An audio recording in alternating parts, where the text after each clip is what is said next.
نحمده ونستعينه ونستغفره ونعوذ بالله من شرور أنفسنا ومن سيئات أعمالنا من يهده الله فلا مضل له ومن يضلل فلا هادي له أشهد أن لا إله إلا الله وحده لا شريك له وأشهد أن محمدا عبده ورسوله أما بعد أعوذ بالله من الشيطان الرجيم بسم الله الرحمن الرحيم ومن الناس من يشتري لهو الحديث ليضل عن سبيل الله بغير علم ويتخذها هزوا أولئك لهم عذاب مهين۔ جب کوئی قوم ذلت اور بربادی کی دلدل میں گرتی ہے تو وہ اپنی خصوصیات کو بھول جاتی ہے اور غیروں کی اندھی تقلید کی راہ پہ چل پڑتی ہے۔ کچھ یہی حال ہندوستان میں آنے والے صوفیاء کے ساتھ بھی ہوا۔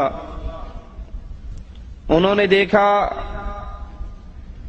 کہ ہندوؤں کے مذہب میں گانے اور ساز کو خاص اہمیت ہے، یہ اپنے مندروں میں بھجن گاتے ہیں، اسلام کی دعوت کے لیے، اسلام کی تبلیغ کے لیے اسی راستے کو اپنایا اور بھجن کے مقابلے پر قوالی کا آغاز ہوا۔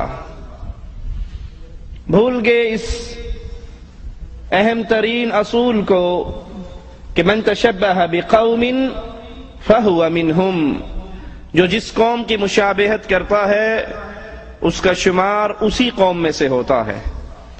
بھجن گانا، تالیے پیٹنا، رقص کرنا، ڈھول پیٹنا،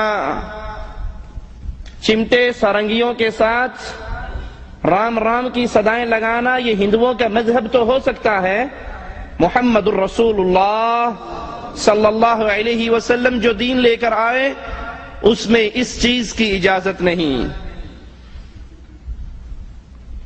اور اس طبلے، ساز اور سرنگی کو، اس ڈھول پیٹنے کو ان صوفیاء نے اللہ کے تقرب کا ایک ذریعہ سمجھا۔ آپ نے دیکھا ہوگا اکثر لوگوں کو جب قوالی کا آغاز ہوتا ہے سر ہلنے شروع ہو جاتے ہیں، سر ہلتے ہلتے پھر جسم ہلتے ہیں۔ طاہر القادری صاحب تشریف فرما ہے، ان کے سامنے بڑی بڑی چوغوں کے اندر پہلے آہستہ آہستہ ہلتے ہیں، پھر پورا مجمع تھرکتا ہے اور وہ اس کے اندر ان پہ دھمال پڑتی ہے۔ اور فرمایا لا انکار علیہ فی ذالک، فرمایا محفل میں کوئی کھڑا ہو جائے اور وعظ کرنے لگے، فرمایا شریعت میں اس پر کوئی انکار ہے ہی نہیں۔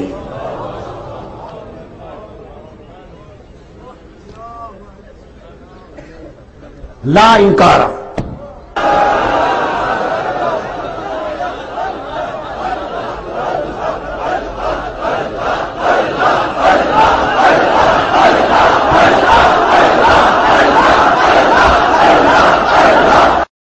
وجد آ جاتا ہے اور کہتے ہیں جی یہ آپ کیا جانیں، یہ سماع ہے۔ اشتہارات بھی چھپتے ہیں تو محفل سماع، اور نہیں جانتے کہ یہ سماع اہل ایمان کا نہیں ہے، اہل شرک کا ہے۔ اہل ایمان ان کے دلوں کو سکون قوالیوں سے نہیں ملتی، ساز گانے باجے سے نہیں ملتی، ان کے دل کو لذت ملتی ہے تو عرش والے کے کلام کو سن کر۔ آئیے اہل ایمان کا سماع آگے رکھتے ہیں۔ مالک فرماتا ہے اولئک الذین انعم اللہ علیہم من النبیین من ذریۃ آدم وممن حملنا مع نوح ومن ذریۃ ابراہیم واسرائیل وممن ہدینا واجتبینا اذا تتلى علیہم آیات الرحمن خروا سجدا وبکیا۔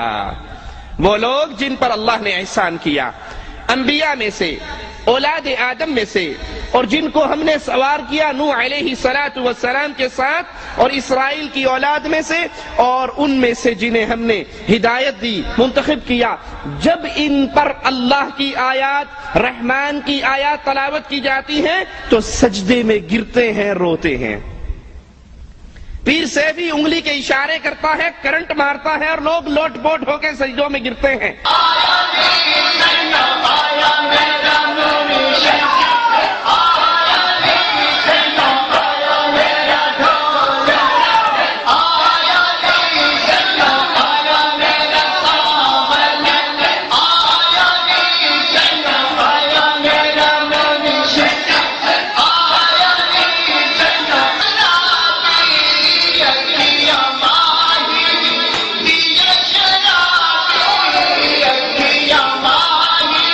ان سے پوچھا جائے یہ کیا ہے، معرفت دیا گلہ نے تو انہوں کی پتہ لگنا، تم وہابی ہو، معرفت سے بے بہرا ہو، یہ پیر صاحب دل جاری کرتے ہیں، دل ہلتے ہیں ان کے۔ ہم نے ہندوؤں کے پیٹ ہلتے ہوئے دیکھے ہیں۔ ہندو جوگی بیٹھ کر جب سانس اندر لیتے ہیں تم دلوں کو حرکت کرتے ہو، وہ اپنے پیٹوں کو حرکت دیتے ہیں۔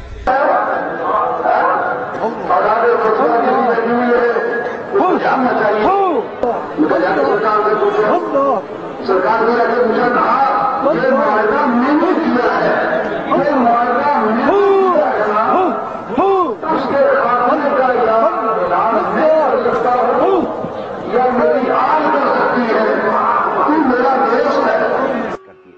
امتیاز کا ٹویٹ کرنا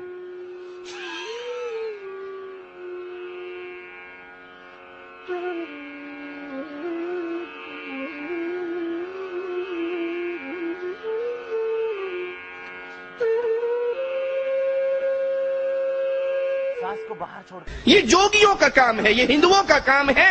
اللہ کو ماننے والوں پر اثر اللہ کے قرآن سے ہوتا ہے۔ رحمان کی آیات کو سنتے ہیں تو سجدے میں گرتے ہیں اور اللہ سے معافیوں کا سوال کرتے ہیں۔ دوسرے مقام پہ غور کیجئے، محفل سما مقرر کرنے والوں کو سنائیے، اہل ایمان کا دل، اہل ایمان کا ایمان کس چیز سے بڑھتا ہے؟ انما المؤمنون الذين اذا ذكر الله وجلت قلوبهم واذا تليت عليهم آياته زادتهم ایمانا وعلى ربهم يتوكلون۔ مومن کون ہے؟ اہل ایمان کون ہے؟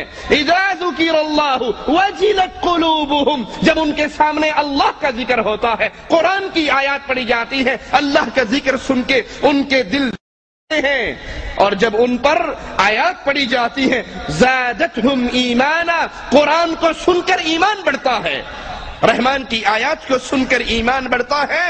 اور یہ قبروں پہ بھروسہ کرنے والے نہیں، یہ مردوں سے مانگنے والے نہیں، یہ مردوں کے عرصوں میں جانے والے نہیں، وَعَلَىٰ رَبِّهِمْ يَتَوَكَّلُونَ، یہ اپنے اللہ پر توکل کرنے والے۔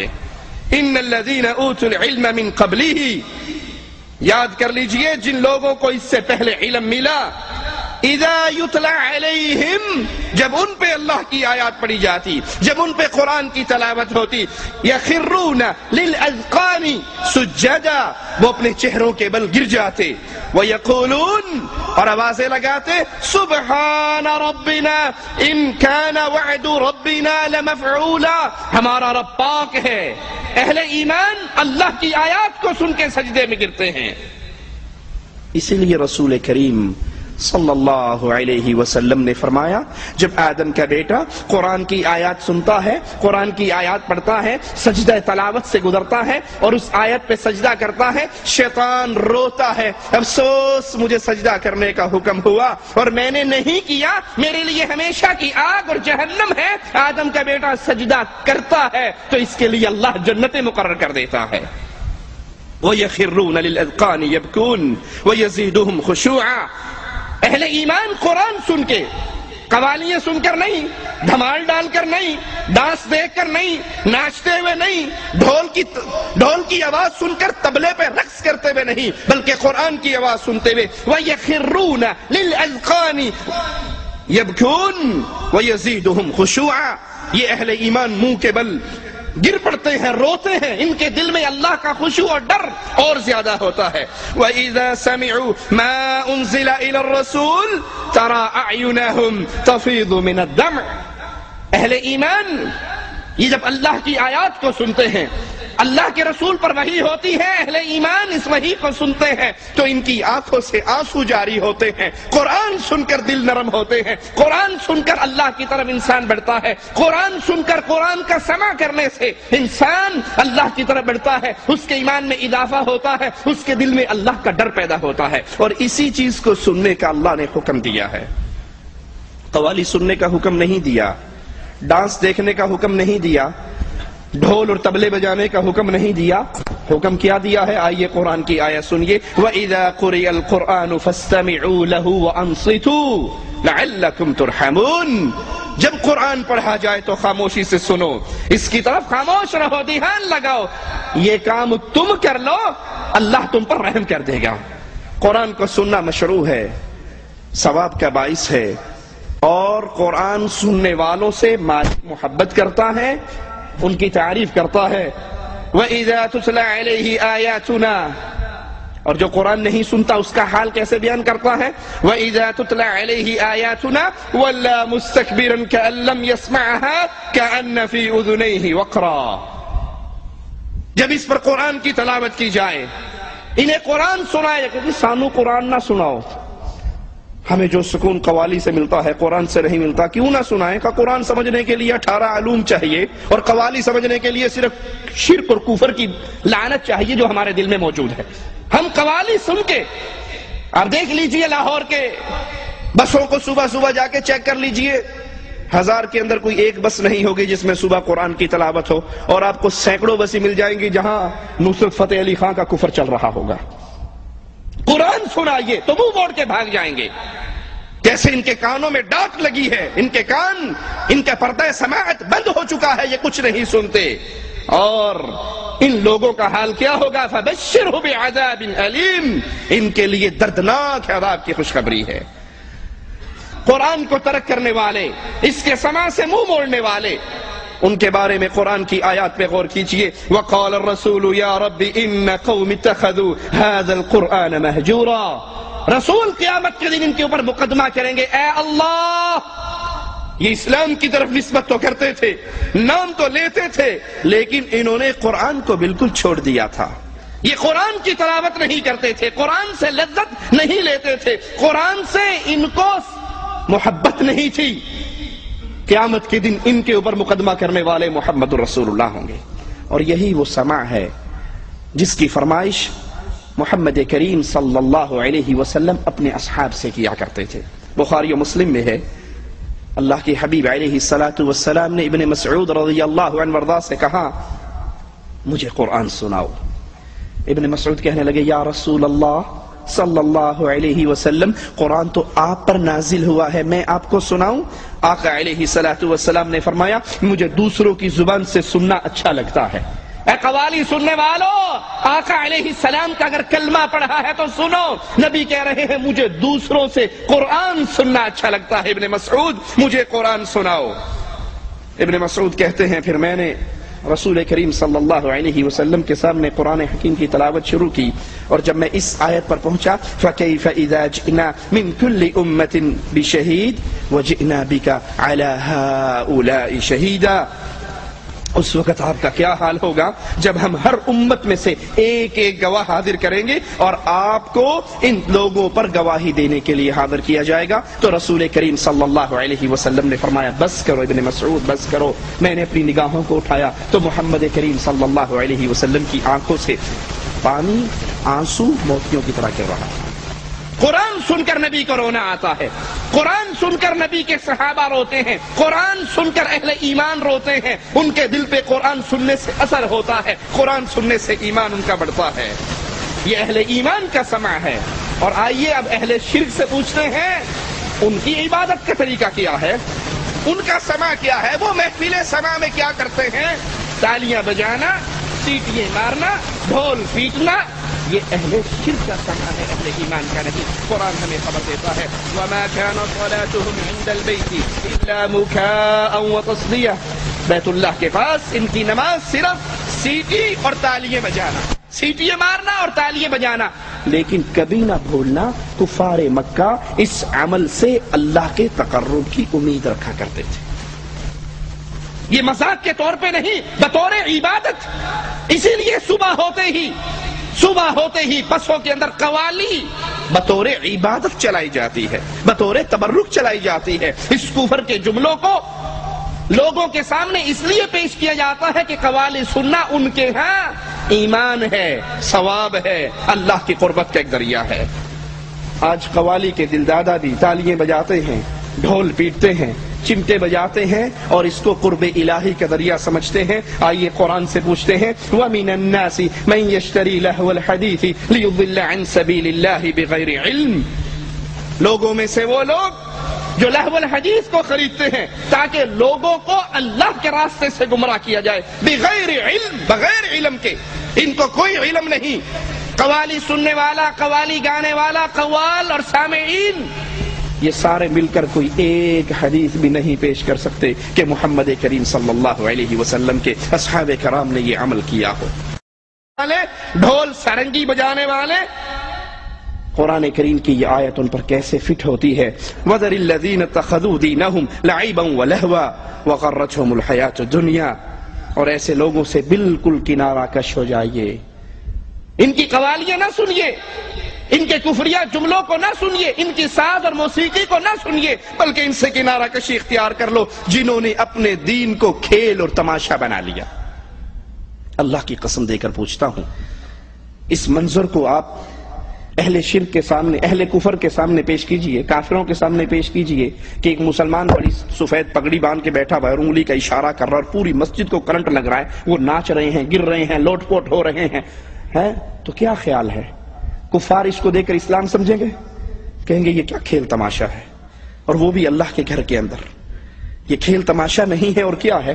سفید لمبی داڑیاں ہیں، طاہر القادری صاحب کی موجودگی میں بابے ہیں اور ناچ ناچ کے ان کا ایسی تیسی ہو رہی ہے، کوئی رکوع کی حالت میں ناچ رہا ہے، کوئی کھڑا ہو کے ناچ رہا ہے۔ کیا انڈین اداکار ناچیں گے، پاکستان کے اداکار ناچیں گے جو یہ مولوی مسجد میں ناچتے ہیں؟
یہ کھیل تماشا نہیں ہے؟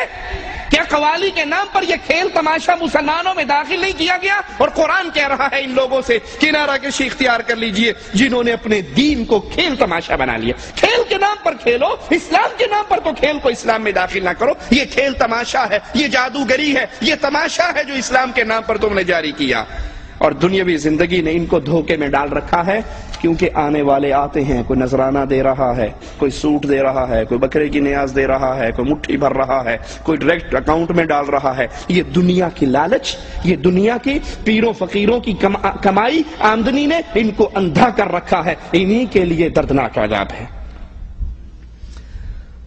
اور اس دھمال کو آخرت کے لیے ذریعہ نجات سمجھتے ہیں۔ پیر نوری بوری لاہور کی بہت بڑی سرکار ہے، اس میز سے لمبے تو ان کے بال ہی ہوں گے، ایک چٹیا ادھر چھٹتی ہے، ایک چٹیا ادھر ہے، بیچارہ بالکل اینڈ ہوا ہوا 80 سال کا ہوگا، اس سے دھمال نہیں ڈالی جا سکتی، تو دو آدمی ادھر سے اس کے نیچے ہاتھ دیتے ہیں، دو ادھر سے اس کے نیچے ہاتھ دیتے ہیں، اس کو بڈھے کو زبردستی نچاتے ہیں، اور وہ بیٹھتے کہتا دھمال ڈالو، مولویوں مسجدوں سے نکلو دھمال ڈالو، سنی ہو تو دھمال ڈالو، شیعہ ہو تو دھمال ڈالو، وہابی ہو تو دھمال ڈالو، اور جو دھمال نہیں ڈالے گا اس کی نجات نہیں ہوگی۔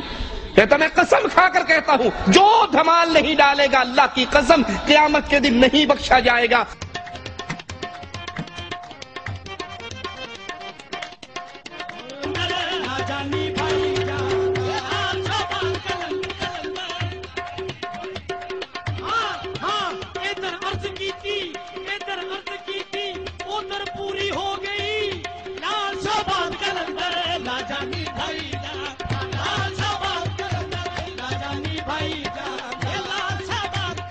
حضور فرماندے نے جڑا کمال نہیں پائے گا وہ بڑا بہن۔ سرکار فرماندے نے پاویں کوئی شیعہ ہے، پاویں کوئی سنی ہے، پاویں کوئی وہابی ہے، جڑا کوئی کمال نہیں پا رہا وہ علی پاک دا منکر ہے۔ جڑا علی پاک دا منکر ہے، سرکار کہندے نے، میں سرکار نوری بوری والے دی قسم کھا کے کہنا ہے کہ او دی حشر نو بخشش نہیں ہونی۔ لال سرکار کہندے نے پاویں کوئی وہابی ہے، وہ سرکار دی تمال نہیں پائے گا، وہ علی پاک دا منکر ہے، تے جڑا علی پاک دا منکر ہے وہ دی میں بہن۔ اللہ کا واسطہ دے کر پوچھتا ہوں، اے اہل ایمان، اس ظالم کے اس کفریہ جملے پہ غور کرو، جو دھمال نہیں ڈالے گا قیامت کے دن نہیں بخشا جائے گا۔ اللہ کے گھر میں کھڑے ہو کر پوچھتا ہوں، کیا ابو بکر نے دھمال ڈالی؟ کیا عمر، عثمان و علی، طلحہ و زبیر، حسن و حسین انہوں نے دھمال ڈالی؟ عورتیں بھی دھمال ڈال رہی ہیں، مرد بھی دھمال ڈال رہے ہیں، اور یہ بڈھا کرسی پہ بیٹھ کے ناچ رہا ہے، اور جو دھمال نہیں ڈالتا ان کو ماں کی گالیاں دیتا ہے، بہن کی گالیاں دیتا ہے، گنتی گالیاں دیتا ہے۔ جو دھمال نہیں ڈالے گا اس کی ماں کو یوں، اس کی بہن کو یوں۔ یہ کون سا دین ہے؟ یہ تو نے دین اسلام کے چہرے کو مسخ کر دیا۔ دین اسلام وہ اللہ کے رسول صلی اللہ علیہ وسلم کا دیا ہوا وہ پیارا دین، آج اس کی صورت کو تم نے بدل دیا۔ آئیے ہم بتاتے ہیں، یہ دھمال، یہ ساز، یہ گانے، یہ ڈھول، یہ طبلے، یہ چمٹے، یہ سرنگیے، یہ دین محمد میں نہیں، یہود و نصارہ اور ہنود کے مذہب میں ہے۔ کفار مکہ تالیاں بجاتے اور سیٹیاں مارتے، یہود کے تجدد پسند طبقے نے عبادت میں موسیقی کا خاص طور پہ اہتمام کیا اور نماز کے لیے نغمے وضع کیے تاکہ یہ عبادت لوگوں کے دلوں میں اتر جائے۔ عیسائیوں کی دعاؤں کے سارے صیغے ترانوں اور گانوں کی شکل میں ہیں، اور ان کی ہر دعا کی ایک لے اور آہنگ جدا اور مقرر ہے۔ تحریف شدہ زبور کے اندر ہے، نرسنگے کی آواز کے ساتھ خدا کی حمد کرو، تاردار سازوں اور بانسری کے ساتھ اس کی حمد کرو، زور سے جھنجھناتی جھانج کے ساتھ خدا کی حمد کرو۔ یہ عیسائیوں کا مذہب ہے۔ اسی لیے ڈاکٹر طاہر القادری اپنے منہاج القرآن ادارے کے اندر عیسائی پادریوں کو بلاتا ہے کرسمس ڈے پر، اور وہ عیسائی پادری ڈھول، سرنگی، چمٹوں کے ساتھ آتے ہیں، ساز تاروں کے ساتھ آتے ہیں، اور اس ادارے کے اندر بیٹھ کر جب ان کی عبادت کا وقت آتا ہے وہ گیت گاتے ہیں کرسمس مناؤ کا، تو وہ اسی ڈھول اور باجے کے اوپر گاتے ہیں۔ یہ مذہب نصارہ کا مذہب ہے، یہ مذہب ہندوز کا مذہب ہے، یہ مذہب یہودیوں کا ہے، یہ کفار مکہ کا ہے، اہل ایمان کا یہ مذہب نہیں ہے۔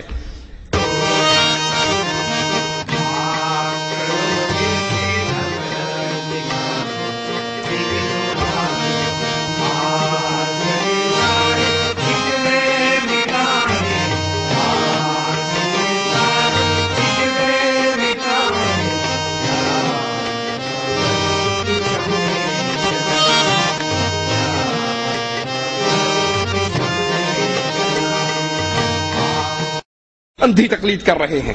موسیقی اور گانے ہندو مذہب کے خمیر میں شامل ہیں، اس نظام میں بنیادی اہمیت رکھتے ہیں۔ ہندو مذہب کے پنڈتوں پروہتوں نے پوجا کرنے والوں میں سوز و گداز پیدا کرنے کے لیے ہمیشہ اس کا سہارا لیا ہے۔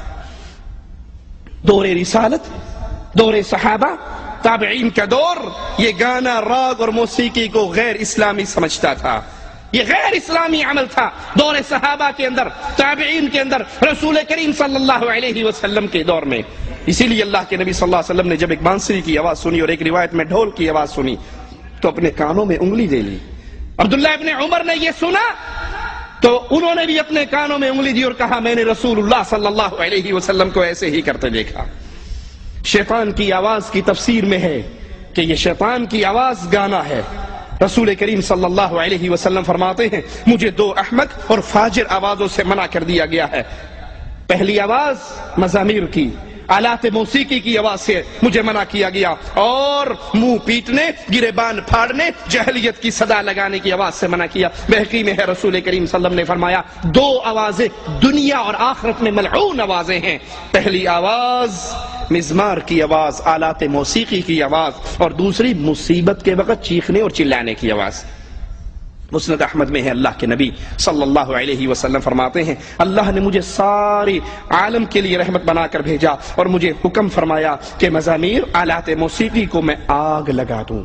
صحیح بخاری میں ہے رسول کریم صلی اللہ علیہ وسلم نے فرمایا میری امت میں سے بعض لوگ شراب پیئیں گے، اس کا نام کچھ اور رکھ دیں گے، ان کے سروں پہ باجے بجائے جائیں گے اور گانا گالیاں والی گانے گائیں گی، اللہ تعالیٰ ان کو زمین میں دھسا دے گا۔ وہ پرانی بات ہوئی قوالی گایا کرتے تھے، آج باقاعدہ فلم میں کام کرنے والی بدکار عورتیں لال شہباز قلندر کی قوالیاں گاتی ہیں۔ نصرت فتح علی خان کی قوالیوں کو لڑکیوں نے گانا شروع، ان کی سیڑھیاں دھڑا دھڑ بک رہی ہیں۔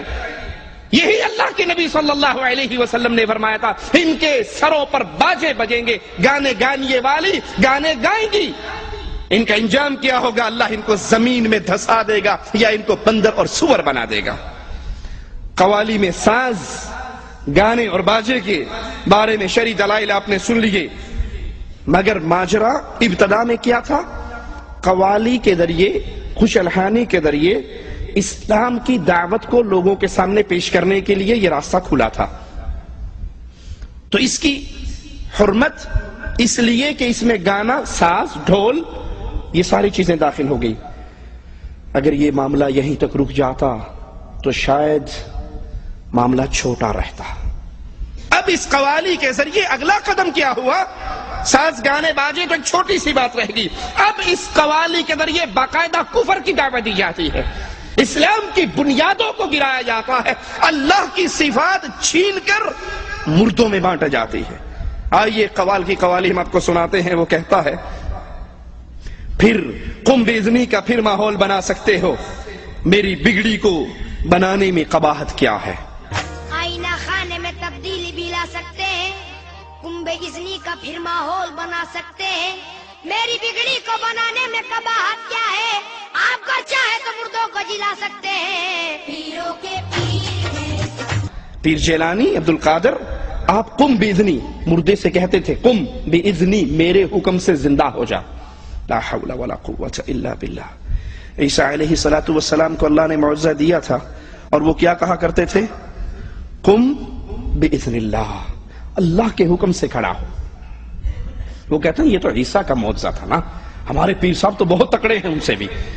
قم باذنی کا پھر ماحول بنا سکتے ہو، میری بگڑی کو بنانے میں قباحت کیا ہے؟ آپ تو چاہیں مردوں کو جلا سکتے ہیں، مردوں کو چاہیں زندہ کر دیں، قم باذنی کہیں اور قبر سے سارے مردے کھڑے ہو جائیں۔ پیروں کے پیر ہیں، روشن ضمیر ہیں، بغداد والے حضرت سب کے دستگیر ہیں۔ اگر قوالی میں معاملہ گانے، ساز، باجوں کا رہتا، ڈھول کا رہتا تو ایک چھوٹا ماجرا تھا، اب تو یہ قوالی۔ مجھے یاد ہے ایک دفعہ پاکستان میں سفر کر رہا تو اس نے گانے لگائے ہوئے، تو میں نے کہا بھائی اللہ سے ڈرو، یہ گانے حرام ہے، بند کر دیجیے۔ تو اس نے میرے کو دیکھا، اچھا مولوی صاحب، اس نے فوراً گانے بند کر کے نصرت فتح علی خان کی قوالی لگا دی۔ میں نے کہا بھائی بات سنو، دوبارہ گانے لگا دو، اس قوالی کو بند کر کے دوبارہ گانے لگا دو۔ مولوی صاحب آپ کہہ رہے ہو گانے لگا دو؟ میں نے کہا ہاں، وہ جو گانے تھے نا وہ گناہ تھا، اب جو تم نے لگایا ہے یہ کفر اور شرک ہے، اس کو سننے سے انسان کا ایمان برباد ہو جائے گا اگر وہ راضی ہو جائے اور اگر اس پہ خاموش رہے اور اس کے خلاف اس کے دل میں نفرت نہ آئے۔ یہ تو کفر تم نے لگایا، یہ تو میرے رب کو گالیاں دینے والا ہے۔ آئے گی اس کی قوالیوں کا ذکر آگے آئے گا۔ تو اس قوالی کو دین کے نام پہ پیش کیا جاتا ہے جس میں اللہ کی توحید پہ وار ہوتے ہیں اور اللہ کی صفات کو پیروں فقیروں میں بانٹا جاتا ہے۔ پیروں کے پیر ہیں، روشن ضمیر ہیں، بغداد والے حضرت سب کے دستگیر ہیں، یہ سب کی مشکل کشائی کرنے والے ہیں۔ اب سوچئے بقول قوال پیر عبد القادر جیلانی قم باذنی کہہ کے مردوں کو زندہ کرتے ہیں۔ آئیے ایک طرف قوالیوں کو رکھیے، ایک طرف عرش والے رب کے کلام کو رکھیے، ایک طرف مشرکین کے سماع کو رکھیے اور ایک طرف اہل ایمان کے سماع کو رکھیے۔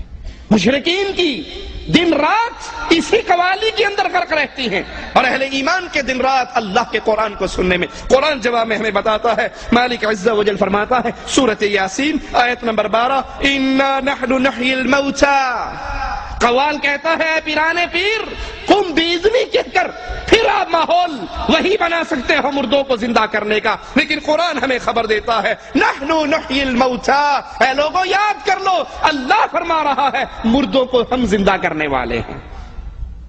کفار نے آ کر کہا تھا ہڈی کو ہاتھ میں لے کر نبی کے سامنے کہ یہ ہڈی تو مٹی بن گئی، اس کو اللہ کیسے زندہ کرے گا؟ کہا جس اللہ نے تجھے پانی کے گندے نطفے سے پیدا کر لیا وہ اللہ اس ہڈی سے دوبارہ بھی پیدا کر سکتا ہے۔ اِنَّا نَحْنُ نُحْيِي الْمَوْتَى، مردوں کو ہم زندہ کرتے ہیں۔ اور دوسرے مقام پہ غور کیجئے قَالُوا يَا وَيْلَنَا مَنْ بَعَثَنَا مِن مَرْقَدِنَا، وہ کہیں گے کس نے ہمیں ہماری قبروں سے اٹھا دیا؟ هَذَا مَا وَعَدَ الرَّحْمَنُ، یہ اللہ کا وہ وعدہ تھا جو آج پورا ہو گیا۔ لیکن یہاں مردوں کو زندہ کرنے کی ساری اختیار اور کنٹرول ان پیروں اور فقیروں میں دے کر کہا جا رہا ہے کہ یہ مردوں کو زندہ کر لیتے ہیں، اور قرآن ہمیں اس کے انکار میں بتا رہا ہے کہ نہیں، مردوں کو زندہ کرنے والا اللہ ہے۔ ایک اور مقام پہ غور کیجئے کیف تکفرون باللہ وکنتم امواتا، اے اللہ کے ساتھ کفر کرنے والوں، اے یہ مالک کی صفات اپنے مردوں پیروں میں بانٹنے والوں، قرآن کی آیت پہ کاش تم نے غور کیا ہوتا۔ کیف تکفرون باللہ، تم کیسے اللہ کے ساتھ کفر کرتے ہو؟ وکنتم امواتا، تم مردہ تھے، فاحیاکم، اللہ نے تمہیں زندگی دی، ثم یمیتکم، پھر اللہ تمہیں موت دے گا، ثم یحییکم، پھر اللہ تمہیں زندہ کرے گا۔ موت دینے والا بھی اللہ، نہ پیر جیلانی زندگی دے سکتے ہیں، نہ پیر جیلانی کسی کو مار سکتے ہیں، یہ جھوٹ ہے تم لوگوں کے سامنے پیش کرتے ہو۔ کہا جی آپ نے نہیں ماننا، وہ جو ہمارے پیر صاحب تھے نا اسلام آباد والے گولڈے والی سرکار، وہ گولڈے والی سرکار گولڈا اسٹیشن پر آئے تھے، ایئر گن ان کے ہاتھ میں تھی، ایئر گن انگریز کے ہاتھ میں تھی، تسبیح پیر صاحب کے ہاتھ میں تھی۔ پیر صاحب نے پوچھا اس انگریز سے یہ گن کیا کرتی ہے؟ اس نے لوڈ کیا، چھرا ڈالا، اوپر پرندہ بیٹھا تھا، نشانہ لیا، مارا، نیچے گرا، مر گیا۔ انگریز نے پوچھا یہ تسبیح کیا کام کرتی ہے؟ ٹرانسلیٹر تو تھا وہاں پہ کیا؟ اس انگریز کو پنجابی کس نے سکھائی؟ پنجابی کو انگریزی کس نے سکھائی؟ خیر چھوڑو اس کو۔ کہا بابا جی یہ تسبیح کیا کام کرتی ہے؟ کہا تو نے مار دیا نا، مر گیا نا، ڈیڈ باڈی ہو گئی۔ کہا ہاں۔ تسبیح پکڑی، اس کے اوپر رکھی، وہ زندہ ہو کے پھر پرواز کر کے درخت پہ جا کے بیٹھ گیا۔ سننے والے نعرہ رسالت، لا حول ولا قوت الا باللہ۔ اور مالک خبر دے رہا ہے ثم یمیتکم ثم یحییکم، اللہ تمہیں موت دے گا پھر اللہ تمہیں زندہ کرے گا۔ نہ پیر گولڑا زندہ کر سکتا ہے، نہ ڈولے شاہ زندہ کر سکتا ہے، نہ بغداد والا کر سکتا ہے، نہ اجمیر والا، نہ لاہور والا، نہ ملتان والا، کوئی زندہ نہیں کر سکتے۔ یہ خود مرے ہیں، اموات غیر احیاء وما یشعرون ایان یبعثون، یہ تو خود مردہ ہے، ڈیڈ باڈی ہے، ان کو اپنے وال صاحب کیا کہتے ہیں؟ ذرا بھی دیر کرتے نہیں تم بگڑی بنانے میں، سخی تم ہو یہی مشہور ہے زمانے میں۔ کرم پرور احمد علی بس اتنی سی تمنا ہے، جگہ مجھ کو بھی مل جائے تمہارے آشیانے میں، مجھے اپنے ہی رنگ میں رنگ دو صابر۔ ذرا بھی دیر تم کرتے نہیں بگڑی بنانے میں، سخی تم ہو یہی مشہور ہے سارے زمانے میں۔ کرم پرور علی احمد بس اتنی سی تمنا ہے، جگہ مجھ کو بھی مل جائے تمہارے شامیانے میں، مجھے اپنے ہی رنگ میں رنگ دو صابر۔ کہ تم کرم کرنے والے ہو صابر، تم بگڑی بنانے والے ہو، جو بگڑ جائے تم بنا دیتے ہو، کسی کی قسمت خراب ہو تم اس کی ٹھیک کر دیتے ہو، کسی کی قسمت میں اولاد نہیں ہے تو تم عطا کر دیتے ہو۔ اس قوال کے ان کفریہ جملوں کو سامنے رکھیے اور عرش والے کے کلام کو سنیے۔ قل افریتم ما تدعون من دون اللہ، تم جن کو بھی اللہ کے علاوہ پکارتے ہو، وہ بغداد والا ہو یا صابر پیا ہو یا کوئی اور پیا ہو، ان ارادنی اللہ بضر هل هن کاشفات ضرہ، قرآن کا چیلنج سنیے، آواز اپنے دلوں میں بٹھائیے۔ قل، اے نبی کہو ان کو، تم جن کو بھی اللہ کے علاوہ پکارتے ہو، ان ارادنی اللہ بضر، اگر اللہ مجھ پہ کوئی مصیبت اتارنا چاہے، اگر اللہ مجھ پہ کوئی غم اتارنا چاہے، میرا بیٹا ابراہیم، نبی کا بیٹا ابراہیم نبی کی گود میں دم توڑتا ہے، نبی کی پیار کرنے والی زوجہ خدیجہ فوت ہوتی ہیں، نبی کے چچا حمزہ شہید ہوتے ہیں، ابو طالب کلمہ پڑھنے سے انکار کرتے ہیں، یہ غم یہ دکھ آتے ہیں، طائف میں پتھر پڑتے ہیں، زخمی ہوتے ہیں، زمین پہ گرتے ہیں، احد کے اندر آپ گڑھے میں گرتے ہیں، ماتھا پھٹتا ہے، یہ سارے غم اور دکھ آتے ہیں۔ ان ارادنی اللہ بضر، اگر اللہ کوئی مصیبت اتارنا چاہے، هل هن کاشفات ضرہ، کیا یہ پیر، یہ بابے، یہ حضرت، یہ شیخ جن کو تم کرم پرور سمجھتے ہو، جن کو تم دستگیر مانتے ہو، جن کو تم کرم کرنے والا مانتے ہو، جن کو تم بگڑی بنانے والا مانتے ہو، قرآن کا چیلنج ہے، اللہ کی اتاری ہوئی مصیبت کو یہ ٹال سکتے ہیں؟ او ارادنی برحمت هل هن ممسکات رحمتہ، اللہ اگر کسی پہ رحمت کرے کیا یہ اللہ کی رحمت کے درمیان رکاوٹ بن سکتے ہیں؟ قل حسبی اللہ، اہل ایمان کا ایک ہی آوازہ، قل حسبی اللہ، مجھے میرا اللہ کافی ہے، علیہ یتوکل المتوکلون، بھروسہ کرنے والے اسی پہ کرتے ہیں۔ قرآن حکیم کے دوسرے مقام پہ غور کیجئے، امن یجیب المضطر اذا دعاہ، کون ہے جو مصیبت کے اندر پھنسے ہوئے کی مصیبت کو دور کرے؟ کسی کی بگڑی بنانے والا کون؟ قرآن کا سوال، قوال کا جواب صابر پیا بگڑیاں بناتے ہیں، بغداد والے دستگیر ہیں، اور قرآن پوچھ رہا ہے امن یجیب المضطر اذا دعاہ، کون ہے کوئی مصیبت میں پھنس جائے؟ یونس علیہ السلام مصیبت میں پھنسے مچھلی کے پیٹ میں، فرشتوں نے کہا یہ بندہ معروف ہے، اس کی آواز معروف ہے، جہاں سے پکار رہا ہے وہ جگہ غیر معروف ہے، اور مالک نے کہا اگر یہ مجھے مچھلی کے پیٹ سے نہ پکارتا، لوگ قیامت کے دن قبروں سے نکل کر آتے، یہ مچھلی کے پیٹ سے نکل کر آتا۔ کون ہے جو مصیبت میں پھنسے ہوئی کی بگڑی بنا دے، اس کی دستگیری کر دے؟ وَيَكْشِفُ السُّوءَ، اس کی مصیبت کو دور کر دے۔ أَإِلَٰهٌ مَّعَ اللَّهِ، کیا اللہ کے علاوہ کوئی اور مشکل کشا ہے؟ کیا اللہ کے علاوہ کوئی اور دستگیر ہے؟ کیا اللہ کے علاوہ کوئی اور کرم کرنے والا ہے؟ أَمَّن يَهْدِيكُمْ فِي ظُلُمَاتِ الْبَرِّ وَالْبَحْرِ، خشکی اور تری میں، اندھیروں میں سے تمہیں نکالنے والا کون ہے؟ غیر اللہ کو پکارنے والوں، پیروں کو دستگیر کہنے والوں، مولا علی مشکل کشا میری کشتی پار لگا دینا کی قوالی کہنے والوں، قرآن کی آواز پہ غور کرنا۔ اَمَّن يَهْدِيكُمْ فِي ظُلُمَاتِ الْبَرِّ وَالْبَحْرِ، تمہیں کون ہدایت دیتا ہے؟ وہ قوال کہتا ہے جی آپ نے، وہ کفار مکہ تھے جن کی کشتی پھنسی تھی، انہوں نے اللہ کو پکارا تھا اور اللہ نے ان کی کشتی پار لگا دی تھی۔ اکرمہ نے واقعہ سنایا تھا نا، صحیح مسلم میں ہے، ہماری کشتی پھنسی، ہم نے اپنے لات و عزا کو پکارا، کوئی نہیں آیا، پھر ہم نے مجبور ہو کے اے محمد صلی اللہ علیہ وسلم آپ کے رب کو پکارا، اللہ نے فوراً کشتی ہماری پار لگا دی۔ قرآن اس کا منظر بیان کرتا ہے فَإِذَا رَكِبُوا فِي الْفُلْكِ دَعَوُا اللَّهَ مُخْلِصِينَ لَهُ الدِّينَ، جب یہ کشتی ان کی پھنس جاتی بھور میں تو پھر یہ فوراً اللہ کو پکارتے، اللہ ان کی کشتی کو پار لگا دیتا۔ فَلَمَّا نَجَّاهُمْ إِلَى الْبَرِّ إِذَا هُمْ يُشْرِكُونَ، جب ان کی کشتی پار لگ جاتی تو یہاں خشکی پہ آ کے، امن میں آ کے پھر شرک کرتے۔ لیکن آج کے دور کا مشرک، اللہ کی قسم کھا کر کہتا ہوں، رب کے گھر میں کھڑے ہو کر کہتا ہوں، اس دور کے مشرک سے بڑا مشرک ہے۔ وہ کم از کم سختی میں تو اللہ کو پکارا کرتے تھے، یہ سختی میں بھی اللہ کو نہیں پکارتے۔ قوال کہتا ہے 2-4 سال نہیں، پورے 12 سال، 2-4 سال نہیں، پورے 12 سال ڈوبی ہی نو کو تارنے والے پیرانے پیر ہیں، روشن ضمیر ہیں، بغداد والے حضرت سب کے دستگیر ہیں۔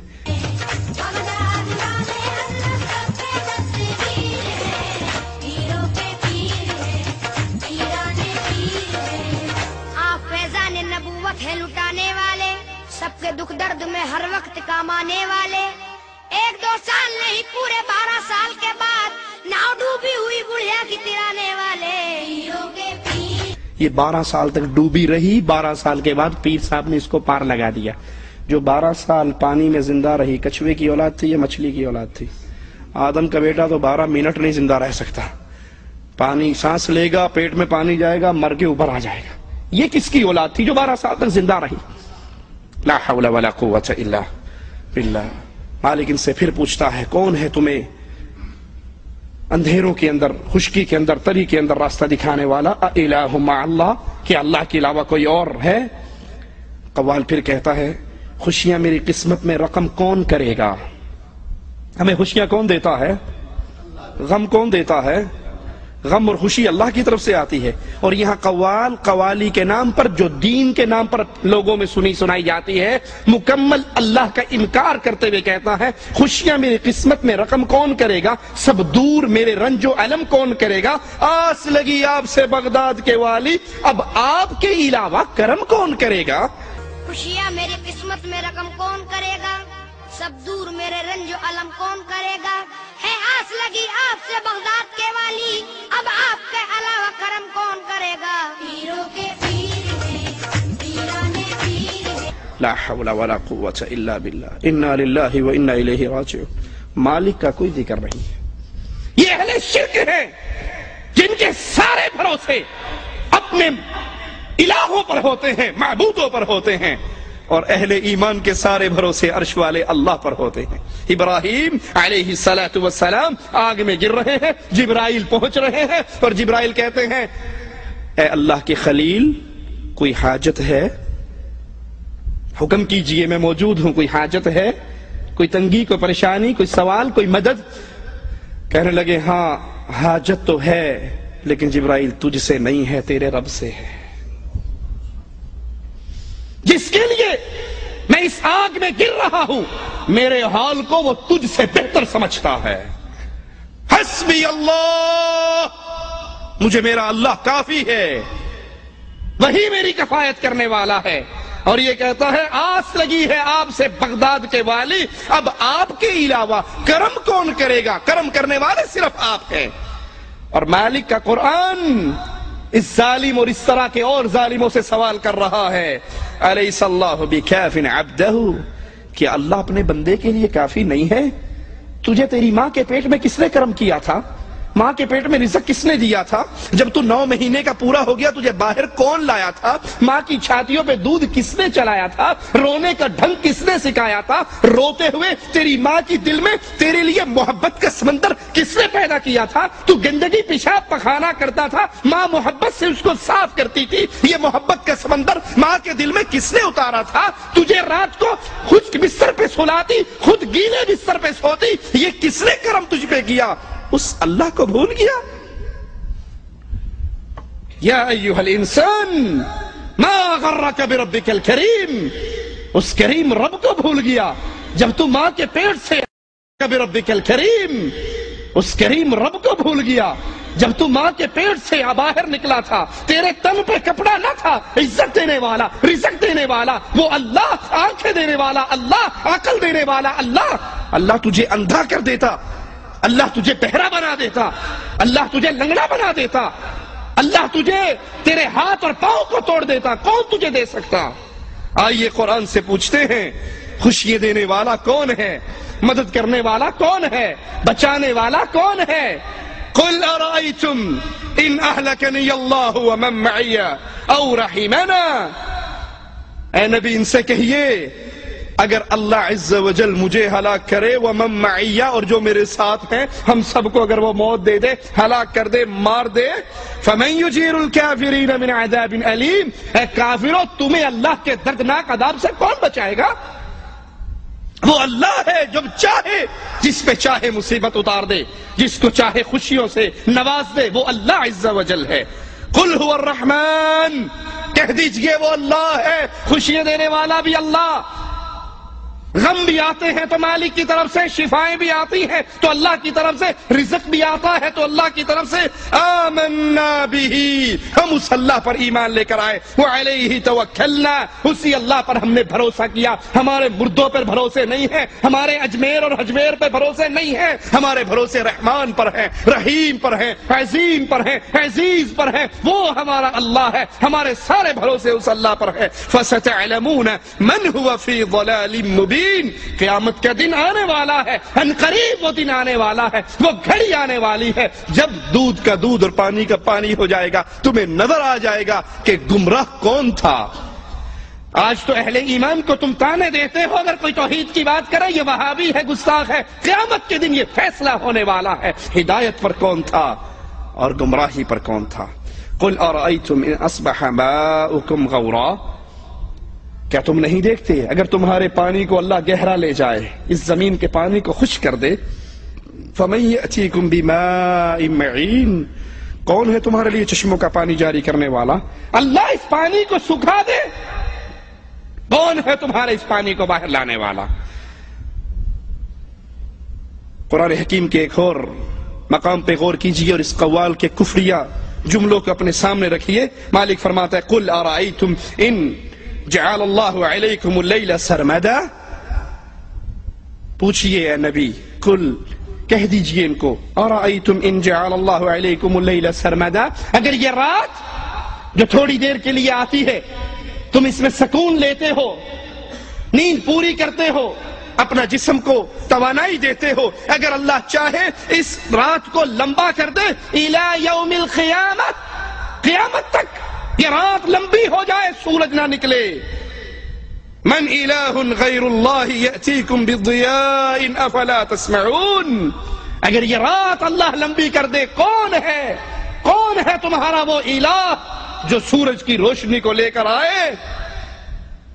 کوئی پیر، کوئی بابا، کوئی حضرت، کوئی شیخ، کوئی مرشد، کوئی دستگیر، کوئی خواجہ، کوئی ہے ایسا جو اس رات کے اندھیروں کو چیر کے دوبارہ روشنی لے آئے؟ قل ارأیتم ان جعل اللہ علیکم النہار سرمدا الی یوم القیامہ من الہ غیر اللہ یأتیکم بلیل تسکنون فیہ افلا تبصرون، اللہ اس سورج کو ہی لمبا کر دے، اس روشنی کو قیامت تک کے لیے پھیلا دے، کون ہے جو رات کے اندھیرے لے کر آئے تاکہ تم اس میں سکون حاصل کرو اور آرام کر سکو۔ ومن رحمتہ، یہ اللہ کی رحمتیں ہیں، یہ اللہ کی رحمتیں ہیں۔ بغداد والے والی پہ نظریں لگانے والوں، یہ بغداد والا بھی اللہ کی رحمتوں کا محتاج تھا، اور اگر یہ کچھ کر سکتا تو بغداد کے اوپر گرنے والے بمبوں کے رخوں کو تو موڑ دیتا، بغداد میں مسلمانوں کے بہتے ہوئے خون کو تو روک دیتا، بغداد میں مسلمانوں کے اوپر ہونے والے ظلم و ستم کی چکیوں کو تو چلنے نہ دیتا۔ کہتے ہیں جی آپ نے نہیں ماننا، ہوئے جو گستاخ وابی، وہ جب 65 کی جنگ لگی تھی نا، انڈیا کے طیارے آئے تھے راوی کا پل توڑنے کے لیے، لاہور والی سرکار ساوا چولا پہن کے وہاں کھڑی ہو گئی تھی، اوپر سے بم گرتے تھے، وہ کیچ کر کے دریا میں ڈال دیتے تھے، ایک بھی بم پل پہ نہیں گرنے دیا اور سارا پل بچا رہا، انڈیا کو شکست ہو گئی۔ ہم نے کہا جی بالکل مان لیتے ہیں سرکار آپ کی بات کی، لیکن جب 71 میں جنگ لگی تھی، یہ تیرے ابے کا ختم پڑھنے گیا تھا کیا؟ تب کہاں تھا؟ جب بنگلہ دیش ٹوٹا تھا تب کہاں تھا؟ تب یہ کہاں گئے ہوئے تھے؟ کسی کی قوالی پڑھنے گئے ہوئے تھے کیا؟ تب مدد کیوں نہیں کی؟ مدد آتی ہے تو اللہ کی طرف سے، آزمائش آتی ہے تو اللہ کی طرف سے۔ وَمِن رَحْمَتِهِ جَعَلَ لَكُمُ اللَّيْلَ وَالنَّهَارَ لِتَسْكُنُوا فِيهِ وَلِتَبْتَغُوا مِن فَضْلِهِ وَلَعَلَّكُمْ تَشْكُرُونَ۔ سنو، یہ اللہ کی رحمت ہے، رحمت کرنے والا اللہ ہے، یہ اللہ کی رحمت ہے جس نے تمہارے لیے رات کو سکون کے لیے بنایا، دن کو رزق کی تلاش کے لیے بنایا تاکہ تم اس اللہ کا شکر ادا کرو۔ ایک اور قوال کہتا ہے، خواجہ اجمیری کو رازق قرار دینے کی ناکام کوشش کرتے ہوئے کہتا ہے، میں سنی عقیدت والا ہوں، اے تو کیوں مجھ سے جلتا ہے، ایک میں کیا سارا زمانہ خواجہ کے در پہ پلتا ہے۔ میں سنی عقیدت والا ہوں، اے تو کیوں مجھ سے جلتا ہے، ایک میں کیا سارا زمانہ بھی میرے خواجہ کے در پہ پلتا ہے، یہاں خواجہ کا سکہ چلتا ہے، خواجہ کا سکہ چلتا ہے۔ لا حول ولا قوة الا باللہ انا للہ و انا الیہ راجعون. ایک میں کیا سارا زمانہ پوری دنیا خواجہ کے در پہ پلتی ہے. خواجہ نہ دے گا تو پھر کون دے گا؟ انا للہ و انا الیہ راجعون. ان ظالموں کے اس ایک کفریہ جملے پہ آسمان ٹوٹ پڑے، زمین پھٹ جائے، پہاڑ ریزہ ریزہ ہو جائیں. یہ کس طرح اللہ کی توہین کرتے ہیں اور اللہ کے ساتھ مذاق اور اٹکیلیے کرتے ہیں. آئیے ہم بتاتے ہیں تمہیں کہ رزق دینے والا کون ہے. اس خواجہ کو رزق کس نے دیا تھا؟ یہ خواجہ جب خود ماں کے پیٹ میں تھا، ماں کے پیٹ میں گندگی کے اندر اس کو رزق کس نے دیا تھا؟ جب یہ باہر نکلا ماں کی چھاتی سے اس کے لیے رزق کا بندوبست کس نے کیا تھا؟ کیا یہ ماں کے پیٹ میں اپنا رازق خود تھا؟ اب تو تم کہتے ہو یہ اتنی بڑی دیگ ہے خواجہ کی، چلتی رہتی ہے، لوگ کھاتے رہتے ہیں، پورا زمانہ اس سے پلتا ہے. آئیے قرآن ہمیں بتاتا ہے وَمَا مِن دَابَّةٍ فِي الْأَرْضِ إِلَّا عَلَى اللَّهِ رِزْقُهَا. یہ خواجہ نہیں دیتا، یہ خواجہ خود منگتا ہے، فقیر ہے. یہ بابا خود سوالی تھا، یہ پیشاب و پخانے کی مجبوریوں میں پھنسا ہوا تھا. اس کی ماں اس کے لوتڑے بدلتی تھی، یہ پیشاب کرتا تھا، پخانا کرتا تھا. یہ مجبور انسان تھا. یہ ماں کے پیٹ سے نکلا، اسے بولنا نہیں آتا تھا. یہ چیخ چیخ کر رو رو کر اپنی ماں کو اپنی طرف متوجہ کیا کرتا تھا. اور اس کو رونے کا ڈھنگ بھی ہمارے اللہ نے سکھایا تھا. یہ داتا نہیں، یہ رزاق نہیں، بلکہ وَمَا مِن دَابَّةٍ فِي الْأَرْضِ إِلَّا عَلَى اللَّهِ رِزْقُهَا. زمین پہ جتنا جو کچھ ہے ان سب کا رزق وہ انسان ہے، وہ حیوان ہیں، وہ چوپائے ہیں، وہ درندے ہیں، وہ چرندے ہیں، وہ پرندے ہیں، وہ کیڑے ہیں. کالا سیاہ کیڑا، کالی سیاہ رات، کالے سیاہ پہاڑ کی جڑ میں چلتا ہے. اللہ اپنے عرش پر مستوی ہوتے ہوئے اس کو وہاں پر دیکھتا بھی ہے، اس کا رزق پہنچاتا بھی ہے، اس کے پاؤں کی دھمک اپنے عرش پہ سنتا بھی ہے. وہ اللہ رازق ہے، وہ اللہ رزاق ہے. باقی سب منگتے ہیں، باقی سب سوالی ہیں. وہ اللہ خود کہتا ہے اے آدم کے بیٹے لو اولکم و آخرکم انسکم و جنکم، تمہارے اگلے پچھلے انسان جن ایک میدان میں اکٹھے ہو کر مانگنا شروع کر دیں، جو ان کے جی میں آئے مانگ لے، میں سب کو ان کی مانگ دے دوں، عطا کر دوں، پوری کر دوں، جھولیے بھر دوں.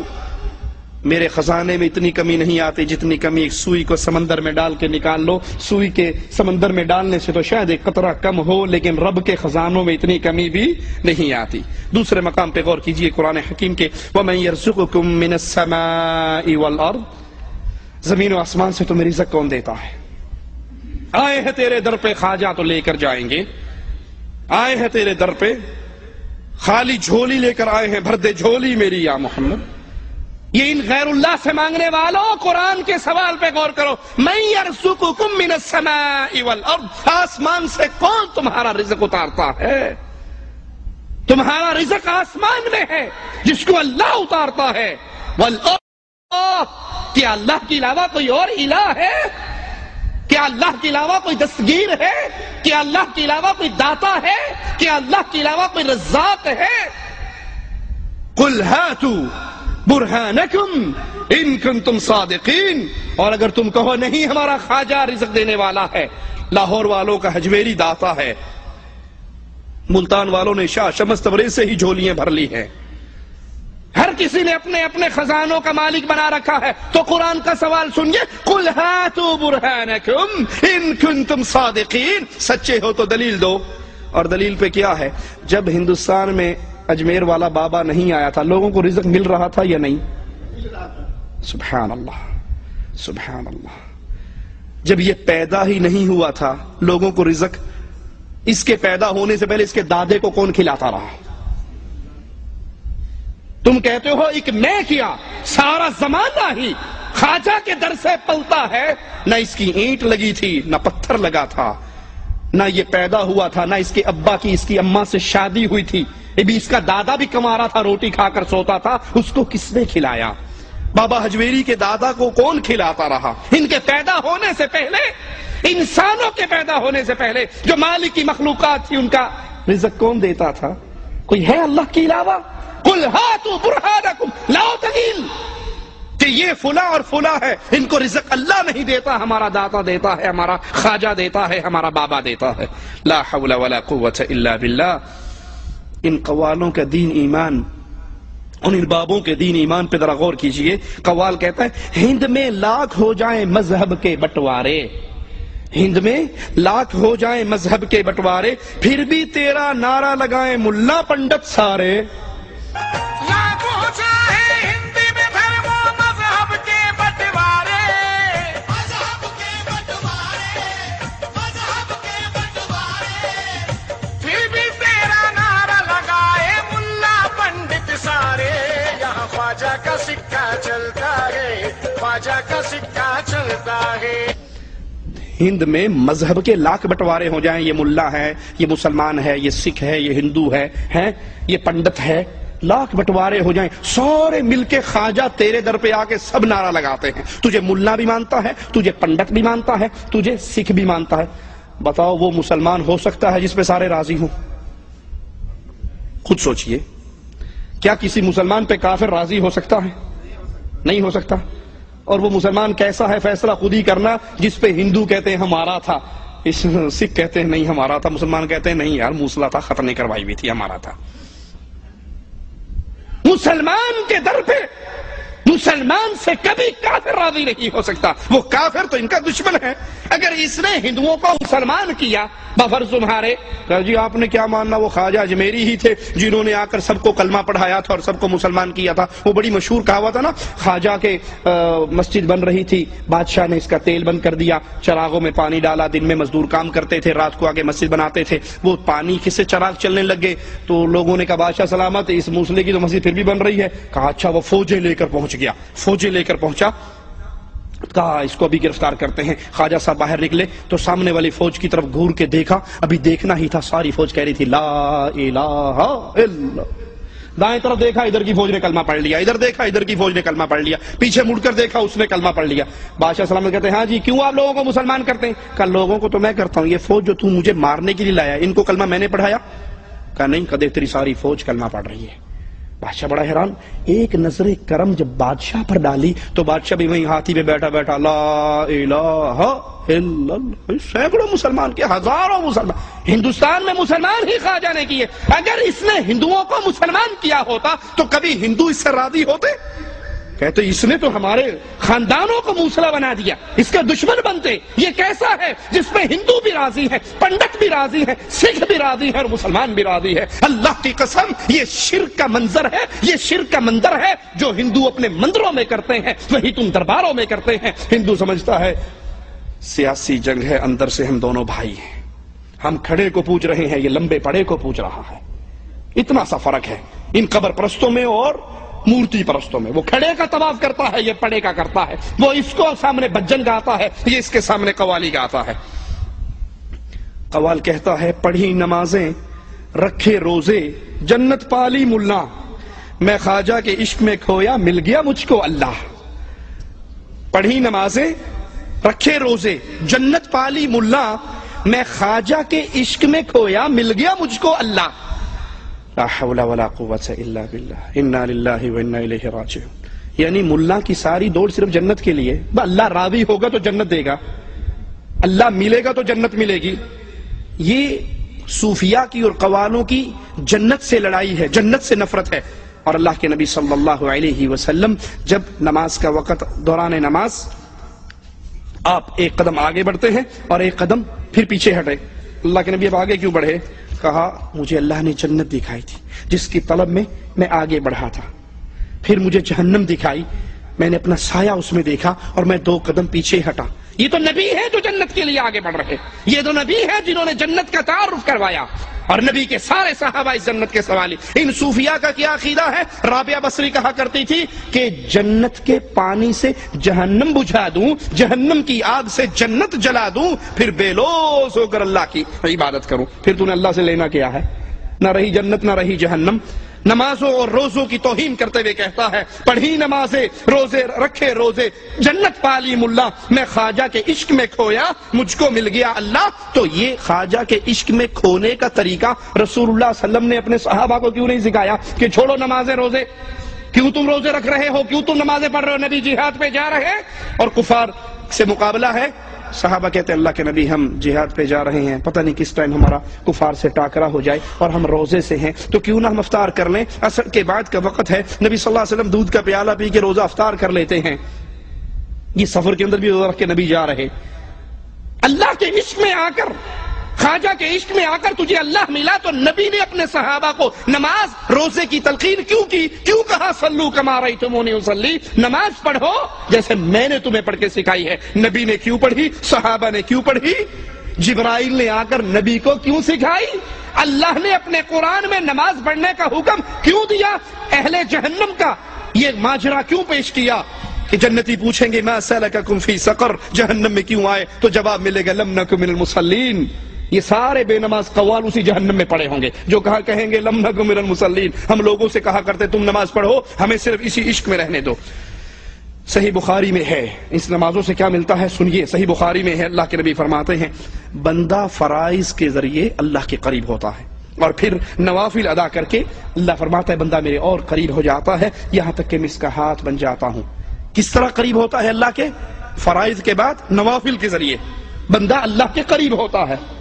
اور یہ ظالم کہتے ہیں پڑھی نمازیں رکھے روزے جنت پالی ملا, ہم تو خواجہ کے عشق میں جا کر اللہ سے ملے ہیں. پڑھی نمازیں روزے رکھے جنت پالی ملا, میں خواجہ کے عشق میں کھویا مل گیا مجھ کو اللہ اللہ, یہاں خواجہ کا سکہ چلتا ہے. انا للہ و انا الیہ راجعون. قوال کہتا ہے خواجہ کا دیوانہ جس دن سے میں ہو گیا, اس دن سے ہو گیا کردار صاف میرا, کعبہ بھی کر رہا ہے آ کے طواف میرا. خواجہ کا میں دیوانہ جس دن سے ہو گیا ہوں, اس دن سے ہو گیا ہے کردار صاف میرا. اللہ کوئی دیکھے خواجہ کی عنایت, کعبہ بھی کر رہا ہے آ کر طواف میرا, مجھے چڑھے گئے چشتی رنگی رنگ. لا حول ولا قوت الا باللہ. کیا مراد کہ جس کا کردار صاف ہو جائے کعبہ اس کا طواف کرتا ہے, اور جو کعبے کا طواف کرتا ہے ان کا کردار صاف نہیں ہوتا نا. جو کعبے کا طواف کرتے ہیں ان کا کردار صاف, کیونکہ اگر کردار صاف ہو جائے گا تو کعبہ خود تمہارا طواف کرے گا. حشت بہشت ایک کتاب ہے جس کے اندر رابعہ بصری کا قصہ لکھا ہے کہ رابعہ بصری ایک پیر صاحب جب دین کی طرف آئے, 2 قدم چلتے 2 رکعت پڑھتے, 2 قدم چلتے 2 رکعت پڑھتے, پتہ نہیں کتنے سال تک چلتے چلتے مکہ شریف پہنچے. جب بیت اللہ میں داخل ہوئے تو آگے بیت اللہ ہی نہیں تھا. پوچھا لوگوں سے بھی میں تو اتنے سال 2 رکعتیں پڑھ کے شکرانے ادا کرتے میں پہنچا ہوں, بیت اللہ کہاں گیا, کہا ادھر کو گیا ہے.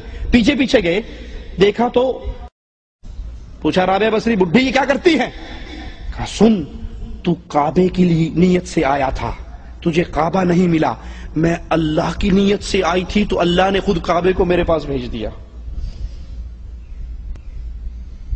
خواجہ کا دیوانہ جس دن سے میں ہو گیا, اس دن سے ہو گیا کردار صاف میرا, کعبہ بھی کر رہا ہے آ کے طواف میرا. جب ان کے کہتے ہیں بقول ان قوالوں اور صوفیوں کے, جب کردار صاف ہو جاتا ہے تو کعبہ ان کا طواف کرتا ہے, جب تک کردار صاف نہیں ہوتا یہ کعبے کا طواف کرتے ہیں. ابراہیم خلیل اللہ کا کردار صاف تھا یا نہ تھا, انہوں نے کعبہ بنا کے طواف کیا یا نہ کیا, اسماعیل علیہ السلام نے کیا, محمد علیہ السلام نے کیا, آپ کے صحابہ نے کیا, نعوذ باللہ ان میں سے کسی کا کردار صاف نہیں تھا. کعبہ تمہارا تو طواف کرے, آدھی کیلنڈری رابعہ بصری کا طواف کرے. اے دنیا شرک, میرے ایک چھوٹے سے سوال کا جواب دے دو. جب محمد کریم 1400 صحابہ کو لے کر عمرے کی غرض سے آئے تھے اور حدیبیہ کے مقام پہ روک دیا گیا تھا اور آپ اپنے سفیروں کو بھیج رہے تھے, سیدنا عثمان کو بھی بھیجا تھا, عثمان جاؤ اہل مکہ سے کہو ہم جنگ کی نیت سے نہیں آئے, ہم تو بیت اللہ کا طواف کرنے کے لیے آئے ہیں. کفار مکہ نے کہا تھا, قریشیوں نے کہا تھا عثمان تجھے اجازت ہے, تو جا کر بیت اللہ کا طواف کر سکتا ہے. اور سیدنا عثمان نے کہا تھا اللہ کی قسم میں اس وقت تک بیت اللہ کا طواف نہیں کروں گا جب تک محمد میرے ساتھ نہیں ہوں گے صلی اللہ علیہ وسلم. رابعہ بصری کے لیے تو یہ کعبہ گیا, اس قوال کے لیے تو کعبہ آیا, کعبہ نے اس کا طواف کیا. محمد علیہ السلام کے طواف کے لیے کعبہ کیوں نہیں آیا؟ چلو محمد علیہ السلام کچھ کلومیٹر دور تھے نا, حدیبیہ کے مقام پہ تھے, یہ تو عثمان مکہ کے اندر موجود تھے. اور ان سے بڑھ کر کردار کس کا صاف ہوگا جس کو رسول کریم نے بے بہا مرتبہ کہا تھا، اور ایک مرتبہ تو یہاں تک کہا تھا قد یا عثمان ما ضر عثمان ما عمل بعد اليوم قد، آج کے بعد جو جی میں آتا ہے کرو، تیری جنت کی گارنٹی ہو گئی ہے۔ اس کعبے نے آ کر اس عثمان کا طواف کیوں نہیں کیا کہ عثمان انکار کر رہے ہیں میں اپنے نبی کے بغیر طواف نہیں کروں گا، تو کعبہ خود ہی طواف کر لیتا کہ تو میرا نہ کر میں تیرا کر رہا ہوں، درجہ بلند ہو گیا۔ انا للہ و انا الیہ راجعون۔ قوال کہتا ہے میلے میں تیرے گھومنے آتے ہیں فرشتے، میلے میں تیرے گھومنے آتے ہیں فرشتے، ہاں وہ گھومنے آتے ہیں، انتظار میں ہوتے ہیں اللہ کا کب اجازت ملے تو اسی پر کوڑے برسائیں اللہ کی عذاب کے۔ میلے میں تیرے گھومنے آتے ہیں فرشتے لیکن آج تک کسی نے دیکھا بھی نہیں ہے، تو خبر تجھے بی بی سی والوں نے دی کیا؟ میلے میں تیرے گھومنے آتے ہیں فرشتے لیکن آج تک کسی نے دیکھا بھی نہیں ہے، آنکھ والا ہی دیکھے تیرا جلوہ میرے صابر۔ میلے میں تیرے گھومنے آتے ہیں فرشتے، میلے میں تیرے گھومنے آتے ہیں فرشتے لیکن کسی نے آج تک دیکھا بھی نہیں ہے، آنکھ والا ہی دیکھے تیرا جلوہ میرے ساتھ۔ اب یہ بتاؤ جب کسی نے دیکھے بھی نہیں تو کیا قرآن میں خبر ہے کہ صابر پیا کے میلے میں فرشتے آتے ہیں؟ قرآن میں اس کی خبر، رسول کریم نے بھی اس کی خبر نہیں دی۔ دو ہی ہمارے پاس ایسے ہیں نا جو غیب کی خبر، یا اللہ کا قرآن یا اللہ اپنے رسول کے ذریعے وحی کر کے بتاتا ہے، تیسرا ذریعہ تو نہیں۔ اب دنیا میں تم کہتے ہو کسی نے دیکھا بھی نہیں، پھر یہ خبر کہاں سے ملی؟ وہ کہتے ہیں جی معرفت کی باتیں آپ کو سمجھ نہیں آ سکتی۔ آپ نے دیکھا ہو اکثر عید میلاد پہ بڑی خوبصورت کرسی سجی ہوئی ہوتی ہے، انڈیا پاکستان میں جب میلاد کا جشن ہوتا ہے تو کرسی بڑی پیاری خوبصورت بنا کے خالی پڑی رہتی ہے۔ کسی سے پوچھو بھائی یہ کرسی کیوں ہے؟ کہا آپ کو نہیں پتا، یہاں اللہ کے رسول نے آ کر بیٹھنا ہے، یہ ان کے لیے سجی ہے۔ وہ ایک ہمارا جیسا کوئی گیا ہوا تھا، اس نے کہا سر یہ کرسی کیوں سجی ہوئی؟ کہا بھی اللہ کے رسول صلی اللہ علیہ وسلم آئیں گے، اور پھر وہ درود پڑھتے نا آگے تاج والے کا، اچھا جب آئیں تو ذرا مجھے بھی دکھا دینا، میں بھی دیکھوں گا اپنے نبی صلی اللہ علیہ وسلم کو، دیکھ کر صحابی کا شرف پالوں گا۔ کہا نہیں تو وہابی گستاخ ہے، تیری آنکھ دیکھنے کے قابل نہیں ہے۔ اس نے کہا اچھا ٹھیک ہے میری آنکھ بڑی گستاخ ہے، میں اپنی آنکھیں بند کر لوں گا، میرا ہاتھ لگوا دینا کہ اللہ کے نبی صلی اللہ علیہ وسلم بیٹھے۔ میلے میں تیرے گھومنے آتے ہیں فرشتے لیکن آج تک کسی نے دیکھا بھی نہیں ہے، آنکھ والا ہی دیکھے تیرا جلوہ میرے صابر۔ وہ پاکستان کا ایک جھوٹا نبی کذاب گوہر شاہی، اس نے بھی کہا تھا کہ وہ کتاب میرے پاس اس کی موجود ہے کہ میری شبیہ دو جگہ پہ، میرا چہرہ دو جگہ پہ آ چکا ہے، چاند میں بھی آ چکا ہے، حجر اسود میں بھی آ چکا ہے، لیکن وہ نہ جھوٹے کو نظر آئے گا، نہ منافق کو نظر آئے گا، نہ بے عمل صوفی کو نظر آئے گا۔ کیا مطلب؟ جو یہ کہے چاند میں گوہر شاہی کا جلوہ نہیں ہے، اس کا مطلب ہے یہ جھوٹا بھی ہے، یہ منافق بھی ہے، یہ بے عمل بھی ہے۔ تو جس نے تین فتوے لگانے ہر کوئی کہتا ہے جی بالکل واقعی آپ کا منہ ناک داڑھی سب نظر آ رہا ہے، وہاں پر آتے ہیں لیکن ان کو دیکھتا کون ہے؟ آنکھ والا ہی دیکھے تیرا جلوہ۔ پھر کہتا ہے ایسی کرامت تو دیکھیے، پیر صاحب کی کرامت بیان ہو رہی کہ ایسی کرامت تو دیکھیے اپنے جنازے کی پڑھائی نماز بھی، نیاز مند وہی بے نیاز بھی، اچھا ہوا کہ رہ گیا پردے میں راز بھی، بعد از وفات سیفی کرامت تو دیکھیے، بعد از وفات سیفی کرامت تو دیکھیے، اپنے جنازے کی ہے پڑھائی نماز بھی، آنکھ والا ہی دیکھے تیرا جلوہ میرے۔ مر بھی گیا، اس کو غسل ہو گیا، استنجا ہو گیا، کفن ہو گیا، لوگوں نے اس کی لاش اٹھا لی، چل پڑے، اور جب جنازے کی لاش رکھ دی تو نماز کے لیے امام صاحب کی جگہ پہ خود ہی آگے ہو گیا، اللہ اکبر، اللہم اغفر لے حیینا و میتنا، مجھے بھی اور اس کو بھی دونوں کو معاف کر دے۔ اپنے جنازے کی خود نماز پڑھی، اتنی بڑی کرامت اس کی، مرا ہوا بھی یہ ہے اور زندہ بھی یہ ہے۔ رسول کریم صلی اللہ علیہ وسلم کے ساتھ یہ ماجرا کیوں نہیں ہوا؟ ابو بکر صدیق کے ساتھ کیوں نہ ہوا؟ حضرت عمر کے ساتھ کیوں نہ ہوا؟ حضرت عثمان کے ساتھ کیوں نہ ہوا؟ کیوں حضرت عثمان رضی اللہ عنہ وارضاہ کا جسد مبارک اتنے دن باہر پڑا رہا؟ کیوں نہ انہوں نے اپنے جنازے کی خود ہی نماز پڑھا کے دفنا بھی دیتے؟ وہی معرفت کی بات ہے۔ اشرف علی تھانوی صاحب لکھتے ہیں اپنے نانا کے بارے میں کہ ہمارے نانا حج پہ جا رہے تھے، راستے میں ڈاکو پڑ گئے، ڈاکو جب پڑے تو انہوں نے مار دیا، لوٹ لیا، سب کچھ قتل ہو گئے، ادھر قتل ہو گئے اور ادھر آدھی رات کو گھر میں تشریف لے آئے، مٹھائی کا ڈبہ بھی ساتھ لے آئے، مٹھائی کا ڈبہ لا کے کہنے لگے کسی کو نہ بتانا، ہر جمعرات کی رات کو آیا کروں گا۔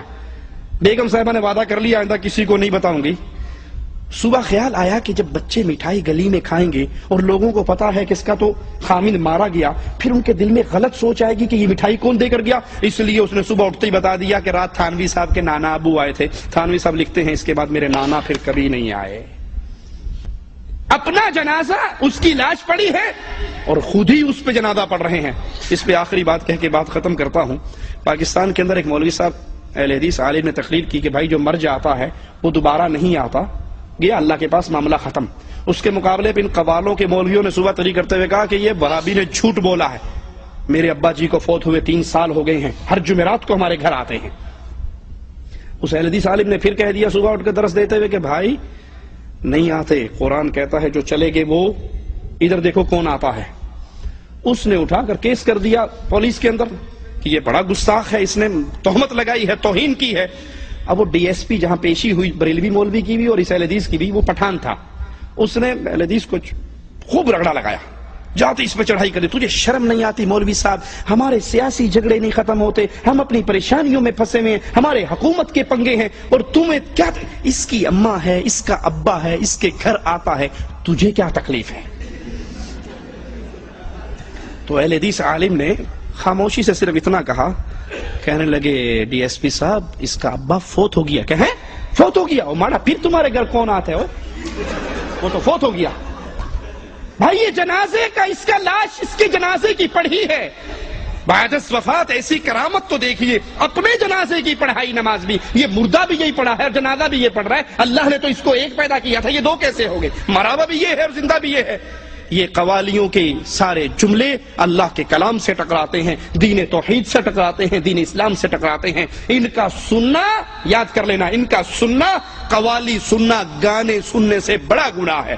گانا سننا بھی گناہ ہے، بہت بڑا گناہ ہے، لیکن قوالی، گانا سننا صرف گناہ ہے، اور قوالی انسان کو کفر اور شرک تک لے جا سکتی ہے. اللہ نے توفیق دی تو باقی قوالیوں کے حوالے سے جو عقیدے ان کے ہیں انشاءاللہ پھر کسی مجلس میں کریں گے. اقول قولی ھذا واستغفر اللہ لی ولکم ولسائر المسلمین فاستغفروہ انہ ھو الغفور.